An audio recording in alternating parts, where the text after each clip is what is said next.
मैं आपसे कहूं कि आपके पास दो ऑप्शंस हैं।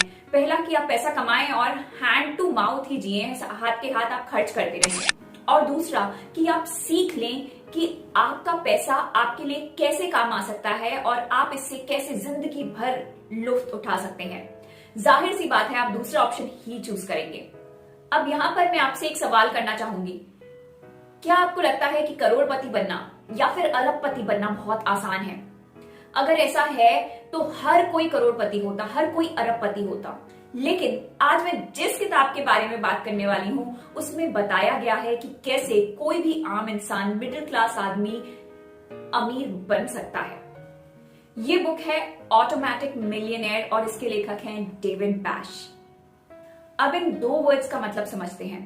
मिलियनेयर यानी जिसके पास 1 मिलियन हो।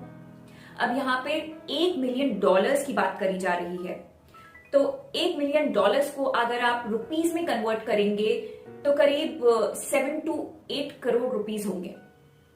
और दूसरा वर्ड है ऑटोमेटिक यानी स्वचालित, अपने आप ही आप मिलियनेयर बन जाएं। क्या बात है! मिलियनेयर बनने के लिए आपको कोई बहुत बड़ी चीजें नहीं करनी है।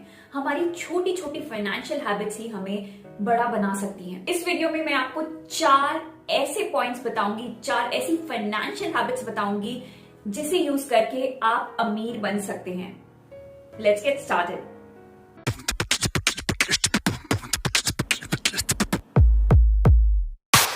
Number 1, little savings big money.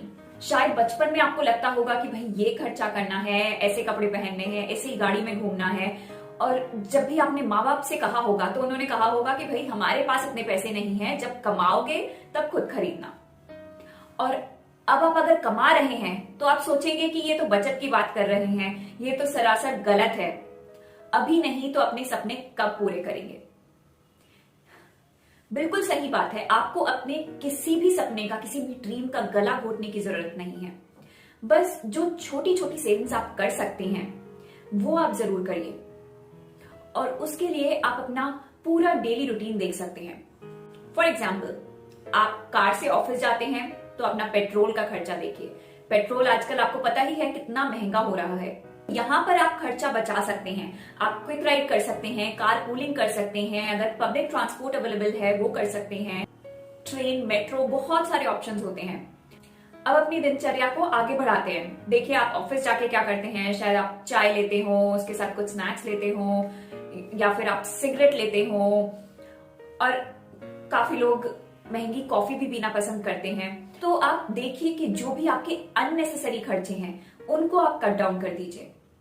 शायद अभी आपको इस बचत की वैल्यू समझ में नहीं आ रही हो, लेकिन जब आप पूरे साल का कैलकुलेट करेंगे या फिर कुछ सालों का कैलकुलेट करेंगे तो आप समझ पाएंगे कि इस बचत से आप कितना पैसा बचा सकते हैं। अब ये तो हो गई आम दिनों की बात। छुट्टी के दिन लोग शॉपिंग जाते हैं, मूवी जाते हैं, बाहर खाना खाते हैं और उस एक छुट्टी के दिन में ही बहुत सारे पैसे खर्च कर देते हैं। अब शॉपिंग जाना, घूमना फिरना कोई बुरी बात नहीं है, लेकिन आप ये सोचिए कि आप शॉपिंग करने को जाते हैं, कि आप वही खरीदते हैं या फिर आप बहुत सारी अननेसेसरी चीजें भी खरीद लेते हैं। तो हमें सिर्फ अपने अननेसेसरी एक्सपेंसेस को कट डाउन करना है। Number 2, never budget. अगर आप फाइनेंशियल गोल्स पूरे करने की कोशिश में बजटिंग करते हैं तो ये करना बंद कीजिए। बजट यानी आप हर काम के लिए एक अमाउंट तय कर लेते हैं कि 4,000 खाने पे खर्च करना है, 10,000 रहने पे खर्च करना है, कुछ बिल्स पे करने हैं। अब बजट में दिक्कत क्या आती है? पहली बात तो बजट करना बहुत आसान नहीं होता। आपने बजट बना भी लिया और आप मार्केट गए, आपको कोई चीज पसंद आई तो आप वो चीज शायद खरीद लें और सोचे कि दूसरी चीजों में बजट कम कर देंगे। तो यहाँ पर आपको फिर से कैलकुलेशन करनी होगी और ये कैलकुलेशन आपको बहुत थका सकती है। चलिए मान लेते हैं अगर आपने बिल्कुल सटीक बजट भी कर लिया तो इसे फॉलो करना बहुत मुश्किल होता है। तो बजटिंग करना कोई बहुत प्रैक्टिकल फाइनेंशियल डिसीजन नहीं है। नंबर 3, पे योरसेल्फ फर्स्ट। जब भी आपकी सैलरी आती है तो आप क्या करते हैं? सबसे पहले सारे बिल्स देते हैं, electricity bill, phone bill, credit card bill वगैरह वगैरह। फिर बाकी घर के खर्चे, house rent, grocery and much much much more. सारे खर्चे होने के बाद अगर कुछ बचता है तब आप थोड़ी सी सेविंग कर पाते हैं। या तो फिर सेविंग नहीं कर पाते।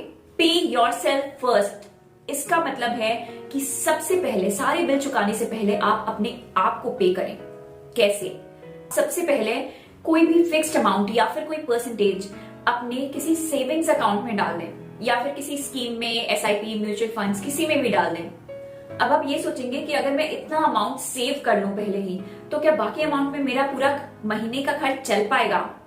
ये शुरू में आपको थोड़ा मुश्किल लग सकता है, लेकिन अगर आप कोशिश करेंगे तो आप इतने ही अमाउंट में पूरा मंथ भी चला सकते हैं।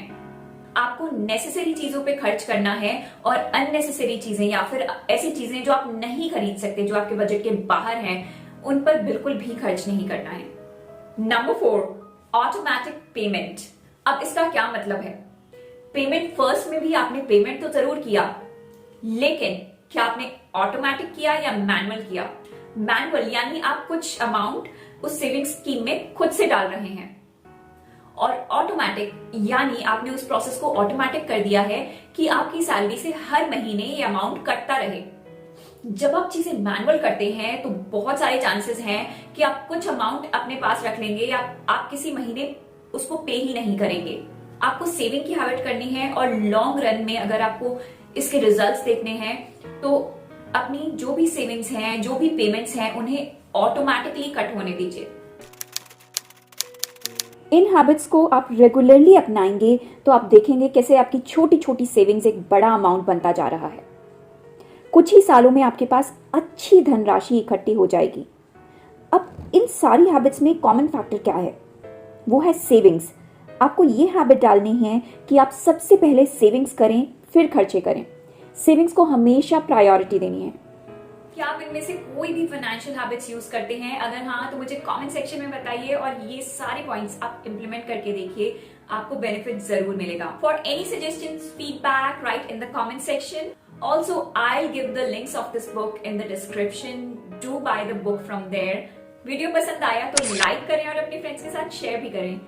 Don't forget to subscribe to Books and More Hindi and click the bell icon. See you soon with more such amazing videos. As always, thanks for watching.